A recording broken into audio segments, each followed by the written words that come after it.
వార్తలకు వెళ్దాం. 6 నెలల క్రితమే అక్కడి రోడ్డు మరమ్మతులకు అధికారులు టెండర్లకు పిలిచారు. కాంట్రాక్టర్కు వర్క్ ఆర్డర్ కూడా ఇచ్చారు. కానీ అప్పుడు ఎన్నికల కోడ్ రావడంతో ఎక్కడి పనులు అక్కడే నిలిచిపోయాయి. అయితే ఇంతవరకు బాగానే ఉంది. ఇవన్నీ తెలిసి కూడా స్థానిక టీడీపీ ఎమ్మెల్యే ఓ రేంజ్లో హడావిడి చేశారు. అడ్డగోలు రాజకీయం చేయాలని చూసి అడ్డంగా బుక్ అయ్యారు.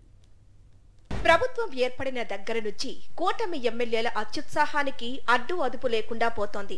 నిబంధనలతో పని లేకుండా అంతా తామే అనేలా వ్యవహరిస్తున్నారు. తాజాగా ఎన్టీఆర్ జిల్లా తిరువూరు టీడీపీ ఎమ్మెల్యే కొలికపూడి శ్రీనివాస్ వ్యవహార శైలే ఇందుకు ప్రత్యక్ష ఉదాహరణ. తిరువూరు మున్సిపాలిటీ సమీపంలో ప్రధాన రహదారిపై గుంతలు ఏర్పడ్డాయి. గడిచిన 3 రోజులుగా కురుస్తున్న వర్షాలకు ఆ గుంతలన్నీ నీటితో నిండిపోయాయి. అయితే ఈ అంశాన్ని రాజకీయం చేసేందుకు చూసి బోర్లా పడ్డాడు.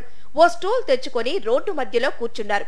గత 5 ఏళ్లలో వైసీపీ ప్రభుత్వం రోడ్లను పట్టించుకోలేదని, ప్రస్తుతం కురుస్తున్న వర్షాలకు రోడ్లన్నీ అధ్వానంగా తయారయ్యాయంటూ నానాయాగి చేశాడు. అయితే ఎమ్మెల్యే నిరసన చేస్తున్నారన్న సమాచారం తెలుసుకున్న R&B అధికారి గాయత్రి ఘటనా స్థలానికి చేరుకున్నారు.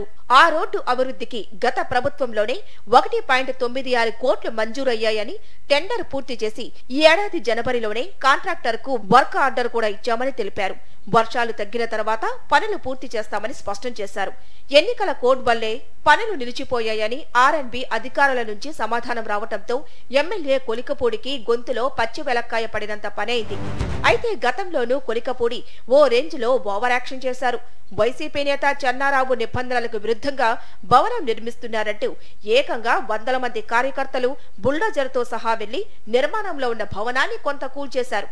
ఈ ఘటన స్థానికంగా చర్చనీయాంశంగా మారటంతో పాటు పోలీసులు ఎమ్మెల్యేపై కేసు నమోదు చేసే వరకు వెళ్లింది. అయితే వివాదాలకు కేర్ ఆఫ్ అడ్రస్ అయిన కొలికపూడి తాజాగా మరోమారు తన మార్క్ చీప్ పాలిటిక్స్ కు తెరలేపి అడ్డంగా బుక్కయ్యాడు.